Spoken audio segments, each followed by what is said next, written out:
주영석 기자의 뉴스 속으로. 뉴스 속으로는 예방과 치료의학도 최고, 리퍼도 최고, 시니어 어르신들에게 서울메디칼그룹이 최고, 서울메디칼그룹 제공입니다. 최근 미국 전역에서 이 남북전쟁 이후에 세워진 남부군 동상들이나 또 미국을 본격적으로 유럽 국가들에 알린 크리스토퍼 콜럼버스 동상 등이 인종차별의 상징이라는 이유로 철거가 되고 있는 상황입니다.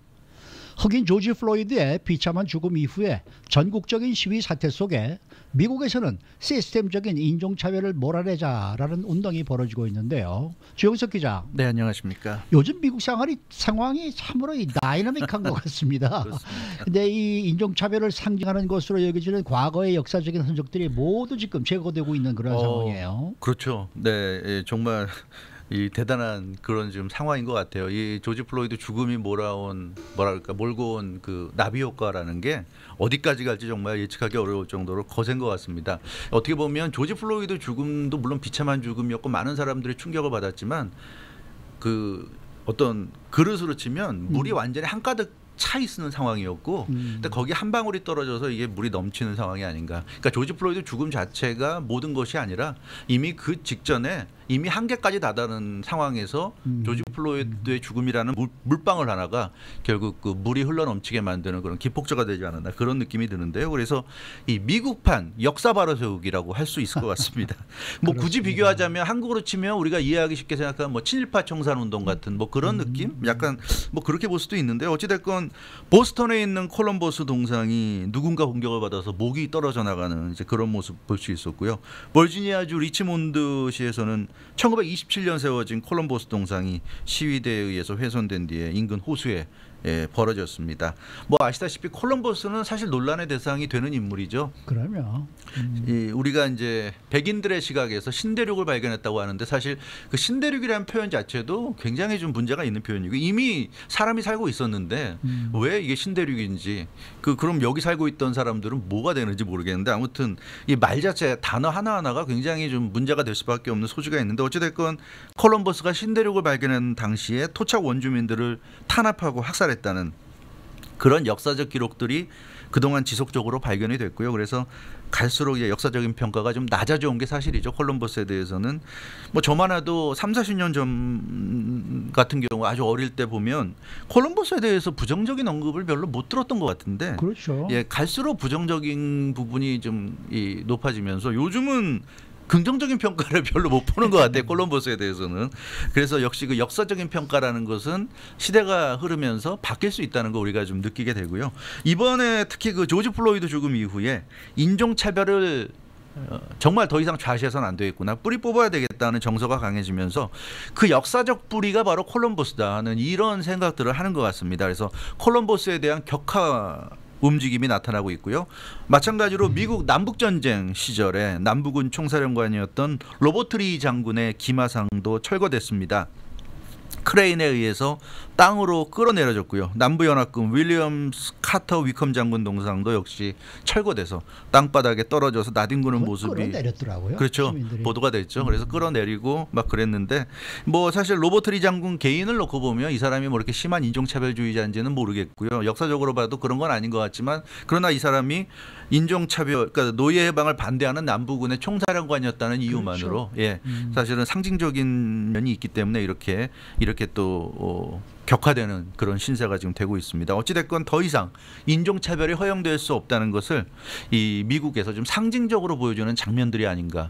그래서 정말 우리가 요즘은 사실 콜럼버스 같은 경우는 우리가 어렸을 때만 해도 위인전에 나왔던 그렇죠. 사람 아닙니까? 네. 모험 가고 말이죠. 네. 탐험 가고. 네, 그렇죠. 네. 그래서 뭐 상당히 정말 젊었을 때 어린 사람들에게는 이 선망의 대상이었던 그런 사람이었는데 지금도 유럽 쪽에 가면은 콜럼버스 대단해요. 네.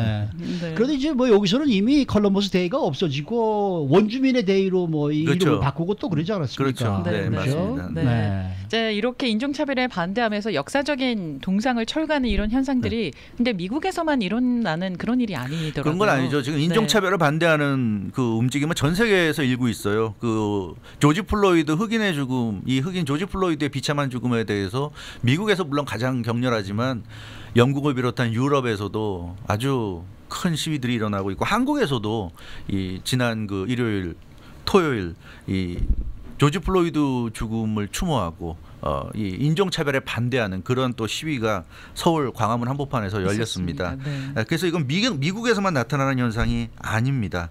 그리고 사실 유럽도 미국에 못지않을 정도로 인종차별이 상당히 강하기 때문에요.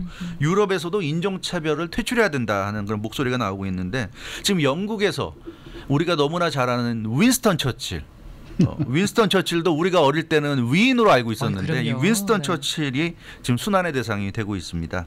윈스턴 처칠의 동상에 최근 이 스프레이로 윈스턴 처칠은 인종차별주의자였다는 글을 누가 아주 크게 썼어요. 이 환경미화원들이 이 윈스턴 처칠에 이렇게 써져 있는 이 스프레이를 지우는 모습이 뉴스로 보도되기도 했는데요. 이렇게 근데 또 스프레이로 윈스턴 처칠을 비난한 사람이 영국 BBC 방송과 인터뷰를 했어요. 아하. 당당하게 인터뷰했어요. 이 사람 뭐 숨어서 한 게 아니라 자기가 했다. 자기가 이렇게 썼다 하면서 당당하게 인터뷰했는데 아주 당당하게 처칠을 비난했습니다. 처칠이 2차 대전 당시에 흑인이나 유색인종이 그러니까 흑인이나 그 유색인종들을 굉장히 그 차별하는 인물이었고 뭐 2차 대전의 영웅이라고 하지만 사실은 영국의 식민지를 지키기 위해서 나섰던 그러니까 영국 이익을 지키기 위해서 나치와 싸운 것이지 뭐 이 사람이 대단한 그런 뭐 도덕적인 사람이나 그런 사람은 아니다. 이제 이렇게 지적을 하고 있고요. 역사가의 승자가 되다 보니까 너무나 미화됐다. 이렇게 아주 얘기하고 있습니다. 또 벨기에 브뤼셀에 있는 옛 국왕이죠. 레오폴드 2세 동상의 얼굴과 손도 붉은 페인트가 칠해져 있습니다. 뭐 아시겠지만 벨기에는 지금도 유럽에서 가장 인종차별이 심한 국가입니다. 아주 인종차별이 가장 심한 유럽 국가하면 벨기에가 떠오를 정도로 벨기에가 아주 인종차별이 심한 국가로 정평이 있는데요. 이 레오폴드 2세는 1800년대 말에 아프리카 콩고를 식민 통제하면서 아주 잔인하게 원주민들을 학살한 콩고의 학살자로 불립니다. 그러니까 벨기에에서는 국왕이지만 아프리카에서는 학살자거든요. 근데 이런 사람인데 지금 벨기에 브뤼셀에서도 이 레오폴드 2세의 동상을 훼손하는 이런 일들이 벌어졌고요. 18세기 노예 무역상이었던 로버트 밀리건 동상 이것도 이제 영국의 노예 무역상인데 영국 런던 시민들이 박수를 치면서 환호했다는 그런 기사도 나오고 있습니다. 한 영국 시민은 로버트 밀리건의 동상이 인종차별을 의미한다 이렇게 얘기했고요. 영국 시민들은 더 이상 인종차별 사회를 원치 않고 있고 인종차별을 상징하는 동상은 마땅히 철거돼야 한다. 이렇게 강조했다고 합니다. 그래서 뭐 미국뿐만이 아니라 전 세계적으로 특히 아무래도 인종차별의 가해자들이라고 하면 미국과 유럽이잖아요. 백인들이잖아요. 그러니까 이 미국과 유럽에서 이런 현상들이 아주 많이 지금 나타나고 있는 그런 상황입니다. 것 같아요. 네, 그런 것 같습니다. 근데 사실 알고 보면 말입니다. 뭐 아까도 잠시 그런 얘기가 나왔었습니다만은 이 인종차별의 역사는 어떻게 보면은 미국과 유럽에서는 당당하게 찬양을 받았다고 해도 과언이 아니었거든요. 그런 측면이 있죠. 네, 네, 뭐 아주 영웅 대접을 받으면서 그랬던 건데 이렇게 지금 수모를 당하고 있고 그러다가 보니까 이제 문화적인 면에서도 지금 뭐 영화 뭐죠? 바람과 함께 사라지다도 지금 뭐 블랙리스트에 올라 있다는 얘기가 지금 들리고 있고 말이죠. 뭐 블랙리스트는 아닌데요. 이 그러니까 HBO 맥스에서 그 상영 리스트에 있다가 지금 내려졌는데, 네. 근데 요즘은 사실 영화나 드라마를 스트리밍 서비스를 통해서 볼 수 있잖아요. 예전처럼 무슨 케이블 TV에서 몇 월 며칠 몇 시에 하니까 그 시간에 반드시 텔레비 앞에 있어야 되는 게 아니라 스트리밍 서비스가 제공되니까 아무 때나 보고 싶을 때 볼 수 있는 상황인 간편한 시대인데 이 클래식 작품으로 인정받는 영화들은 그래서 그 리스트에 항상 올라져 있어요. 그래서 그렇죠. 언제든지 보고 싶을 때 볼 수 있습니다. 그러니까 바람과 함께 사라지다도 세대를 초월한 명화이기 때문에 이제 그렇게 이 리스트에 올라 있었는데 HBO 맥스가 최근에 그 목록에서 바람과 함께 사라지다를 내렸습니다.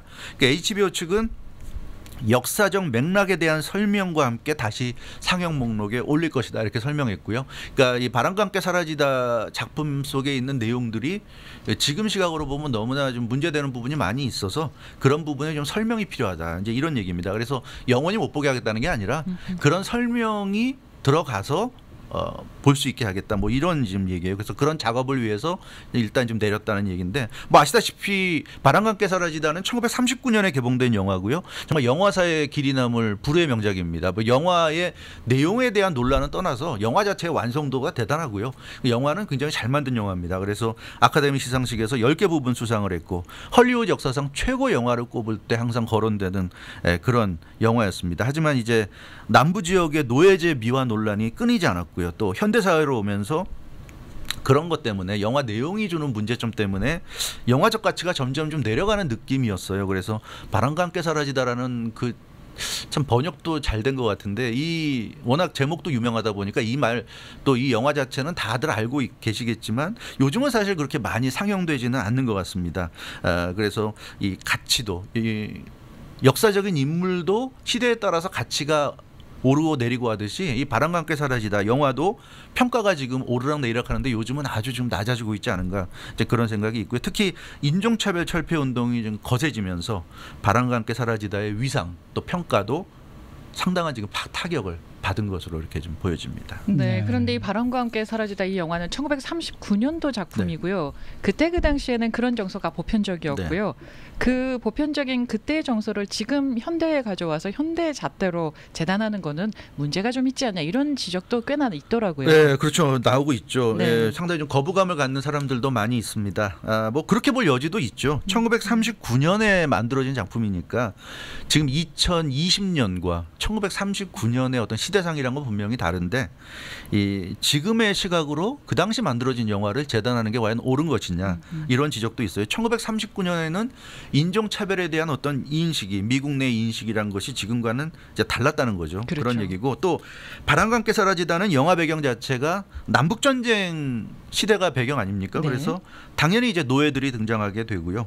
남북 지역이 남북 전쟁 중에서도 이제 남부 지역이 배경이니까 남부 지역이 배경으로 만들어진 영화에서 주인공 뭐 클락 게이블이나 비비안 리 이런 사람들을 비롯해서 영화에 등장하는 주요 인물들이 모두 남부 지주 백인들입니다. 맞습니다. 백인들이기 때문에 실제 미국의 그 당시 현실 모습을 영화한 것인데 그런 영화마저 문제를 삼는 것은 이제 지나치다 이런 이제 지적이 있고요. 뭐 그런 부분은 사실 충분히 공감할 만한 지적인 것 같습니다. 근데 이제 바람과 함께 사라지다의 문제를 제기하는 부분 사실은 이번 조지 플로이드 사망 이전부터 바람과 함께 사라지다는 논란의 대상이었는데 그 이유가 그런 부분보다도 영화 속에 나오는 그 여러 가지 부분이 좀 문제가 있다는 거예요. 좀 살펴보면 흑인들이 크게 두 부류로 분류됩니다. 이 바람과 함께 사라지다 나오는 흑인들을 보면 그 아주 쉽게 얘기하면 착한 흑인들과 나쁜 흑인들인데 남부 지주들, 백인 지주들의 말을 잘 듣는 그 노예들이 좋은 흑인이고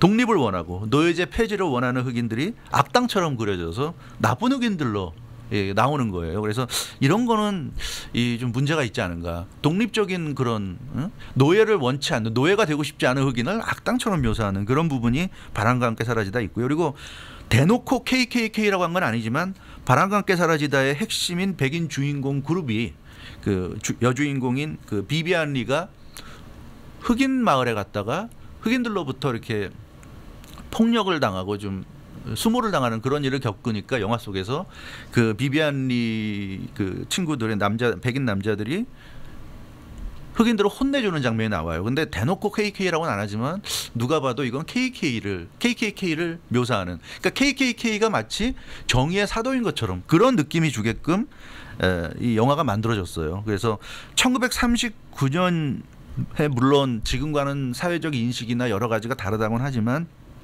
그래도 이 바람과 함께 사라지다는 좀 지나친 것이 아닌가 그런 지적을 좀 받아왔고요. 그래서 일각에서는 바람과 함께 사라지다에 대해서 미국 인종차별의 교과서 같은 영화다 이런 평가까지 나올 정도였습니다. 그래서 이게 재미난 그 여담이 있는데요. 1939년 그 극장에서 개봉됐을 때 한 흑인 젊은이가 바람과 함께 사라지다를 보면서 너무나 충격을 받았다고 그래요. 흑인이 묘사되는 그런 부분을 보면서 그래서 심한 절망감에 빠져서 이 소름이 끼칠 정도로 막 절규하고 우울증까지 걸렸다고 합니다. 굉장히 고통을 겪었는데 그 흑인 젊은이가 바람과 함께 사라지다를 보고 받은 충격 때문에 이후 흑인 인권운동에 뛰어들었는데 그 사람이 바로 말콤 X였어요. 그래서 네. 이 말콤 X가 어릴 때 이 바람과 함께 사라지다를 보고 받은 충격 이것도 이 말콤 X가 흑인 인권운동에 뛰어든 계기가 됐다고 합니다. 참 역사의 아이러니라고 할 수가 있겠는데요.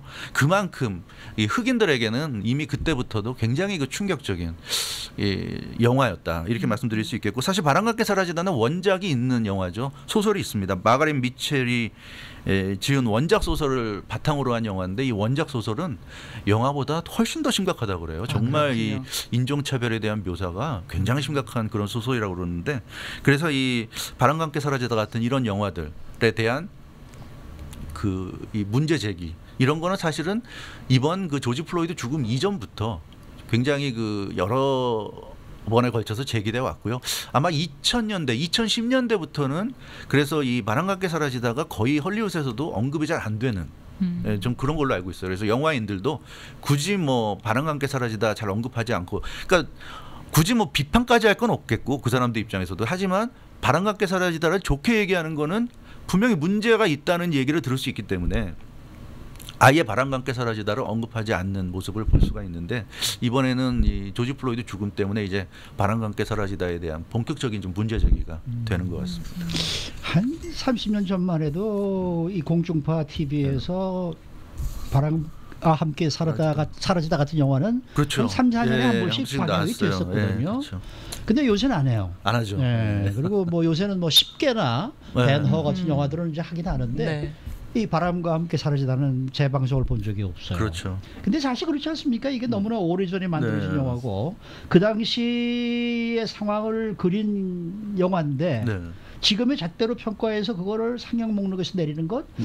이건 좀 지나치지 않는가라는 지적도 사실 있단 말이에요. 그렇죠. 이게 이런 식이라면 어느 작품이나 어느 인물들이 살아남을 수가 있겠습니까? 그렇죠. 그런 건 분명히 있겠죠. 이미 지나간 과거이고 역사인데 지금 와서 이제 그걸 재단을 다 일일이 하게 되면 그러면은 좀 문제가 있을 수 있다. 그건 뭐 당연히 나올 수 있는 바이라고 생각이 듭니다. 근데 이 역사가 중요한 이유가 그런 것 같아요. 과거에 뭐 멈춰져 있는 것이 아니라 우리에게 역사가 중요한 거는 항상 그 현대 사회에 와서 재평가가 되기 때문에 그게 상당히 중요한 부분인 것 같습니다. 그러니까 역사적인 평가는 항상 달라지게 마련인 것 같습니다. 그래서 시대 상황이 달라지는 것에 따라서 이 역사적인 평가도 변화를 겪게 되고요. 누가 위인으로 과거에는 평가받았는데 더 이상 위인으로 평가받지 못하는 경우도 우리가 흔하게 볼 수 있고, 반면에 과거에는 지탄을 받거나 또는 별로 그렇게 관심의 대상이 아니었는데 최근 들어서 오히려 평가가 올라가서 역사적인 인물, 위인으로 인정받는 경우가 많이 있습니다. 그게 문학이라든가 음악이라든가 영화라든가 다 마찬가지예요. 그래서 당대 평가나 후대 평가가 같지 않은 경우가 대단히 많습니다. 그런 거는 우리가 너무 예민한 반응을 보일 필요는 뭐 없지 않나, 그런 생각도 드는 것 같아요. 다만 이게 이제 인종차별이라는 굉장히 심각한 문제와 맞물려 있기 때문에 좀 그렇긴 한데요. 바람과 함께 사라지다를 보면요, 조금 더 이 설명을 드리면 이게 흑인들이 이 영화에서는 굉장히 좀 기본적으로 게으르고 어린아이 같은 행동을 하는 그런 사람들로 나옵니다. 특히 영화에 등장하는 한 어린 흑인 하녀는 아주 급박한 상황인데도 게으름을 피우면서 밖에서 놀다 오고 전혀 뭐 상황 자체를 인식을 못하는, 맞아요. 그러니까 기억나요. 그런 장면이 있고, 그런 장면이 있어요. 그러다 보니까 이게 단순히 그냥 시대 상황상 뭐 노예를 묘사하고 이런 걸 넘어서서 무언가 캐릭터를 부여하는 데 있어서 좀 문제가 있지 않은가, 그런 지적이고요. 또 1939년에 만들었는데 1939년이면 남북 전쟁이 끝난 지도 한 70년 정도 지난 그런 시기예요. 그래서 이미 노예 해방이 이루어지고 나서도 70년 정도가 이제 지난 시기인데, 그럼에도 불구하고 이 바람과 함께 사라지다를 보면 노예 제도가 있던 시기를 아름답게 묘사하고 자유로 얻은 북부의 흑인들을 악당으로 그린 그런 이제 영화입니다. 이제 그러다 보니까 이게 이제 요즘 들어서는 잘 언급되지 않는, 뭔가 좀 헐리우드에서도 좀 불편한 느낌이 드는, 영화 자체의 위대함은 인정을 해야 되겠지만 또 잘못하다가는 그게 다른 논란을 불러올 수 있기 때문에 아예 거론하지 않는 이제 그런 존재가 돼버렸는데요. HBO 맥스도 그래서 너무 심한 것 아니냐는 지적이 나오니까 분명히 설명을 했어요. 못 보게 하겠다는 게 아니라 바람과 함께 사라지다라는 영화의 맥락을 이해할 수 있도록 설명을 붙여가지고 다시 볼 수 있게 하겠다, 이제 이런 얘기인데, 이 미국에서 지금 벌어지고 있는 일들이 대부분 이제 그런 것 같아요. 역사적으로 감춰지거나 미화된 그런 부분들에 대해서 좀 더 진실을 드러내게 만들겠다. 그런 좀 측면이 있는 것 같은데, 여기에 대해서는 뭐 아무래도 받아들이는 사람에 따라서 호불호가 분명히 갈릴 수밖에 없지 않나, 그런 생각이 좀 듭니다. 네. 네. 그때 시대는 이랬다 하는 보여주는 하나의 그런 교과서 같은 작품으로 이해를 해도 되지 않을까 싶은데, 어쨌든 굉장히 논란이 큽니다. 이런 가운데 유력한 언론들의 경우에는 이런 현상에 대해서 굉장히 좀 옹호하는 그런 분위기를 좀 많이 보이더라고요. 그렇죠. 유력한 언론들은 이런 그 역사적인 재평가를 옹호하고 있어요. 대표적으로 그 뉴욕타임즈가 윈스턴 처칠에 대한 최근에 그 좀 영국에서 나오는 그 비난에 대해서 뉴욕타임즈도 이런 식으로 얘기하고 있습니다. 윈스턴 처칠을 전쟁에서 나라를 구한 구세주라는 식으로 단순하게 생각해서는 안 된다. 이렇게 윈스턴 처칠에 대한 재평가에 뉴욕타임스도 동의하고 있습니다.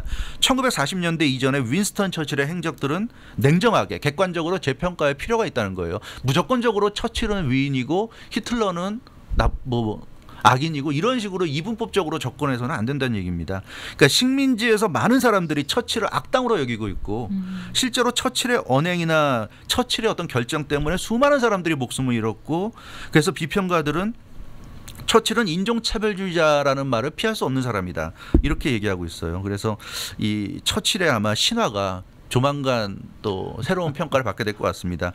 이 영국 엑시터 대학에서 역사학을 가르치는 리처드 토에 교수가 이 처칠의 신화라는 책을 이제 출간합니다. 이게 공동으로 이제 쓴 책인데 아마 이게 처칠에 대한 새로운 내용들이 많이 들어가 있을 것 같아요. 그래서 지난 10일 CNN에 기고문을 썼는데 윈스턴 처칠은 틀림없는 인종차별주의자다 이렇게 영국 교수가 평가했습니다. 처칠이 중국인들에 대해서 뭐라고 그랬냐면 찢어진 눈, 돼지 같은 눈꼬리를 가진 사람들 뭐 이렇게 그러면서 자기는 굉장히 그 동양인들 중국인들을 혐오한다 이런 얘기를 했다고 그러고요. 인도인들에 대해서는 짐승 같은 종교를 가진 짐승 같은 자들이다 이렇게 했다고 그럽니다. 그래서 뭐 물론 이 시대적인 상황은 우리가 감안은 해야 되겠지만 너무나 노골적인 인종차별주의였다는 얘기고요. 그리고 이 인도인이 너무나 야만스럽고 미개하기 때문에 우월한 영국이 인도를 지배하는 건 너무나 당연하다. 뭐 이런 식의 얘기도 했다고 그러고요.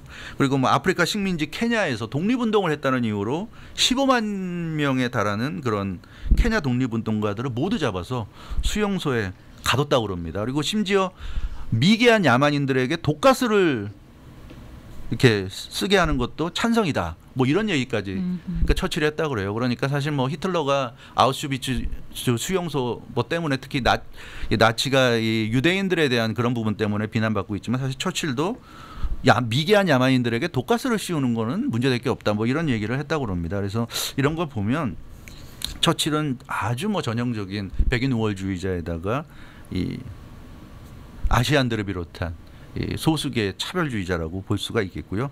심지어 이 처칠이 한 말 중에 이런 것도 있어요. 우생학. 요즘 이게 문제가 되잖아요. 우생학. 네. 그러니까 이 인종적으로 원천적으로 좀 차이가 있다는 우생학. 이걸 굉장히 그 처칠도 신봉했다고 그럽니다. 그래서 열등한 유전자를 가진 장애인들은 아예 격리시켜가지고 씨를 말리는 그런 정책까지도 영국 의회에 처칠이 제안했다고 그럽니다. 당시에. 그래서 이 사람은 근데 뭐 이 사람의 이런 잘못이나 이 문제 있는 행태가 결국 그 이후에 말년에 가서 2차 대전을 이제 승리로 이끌었다는 이유 때문에 모든 게 묻혀버리고 그냥 칭송받는 존재가 됐다. 이거는 굉장한 이제 문제라는 얘기고요.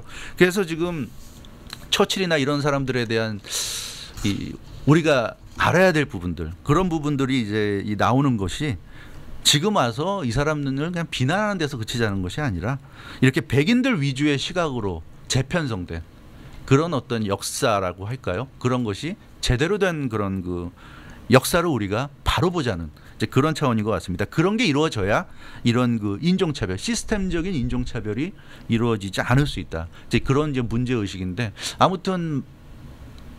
많은 사람들에게는 좀 불편할 수밖에 없을 것 같아요.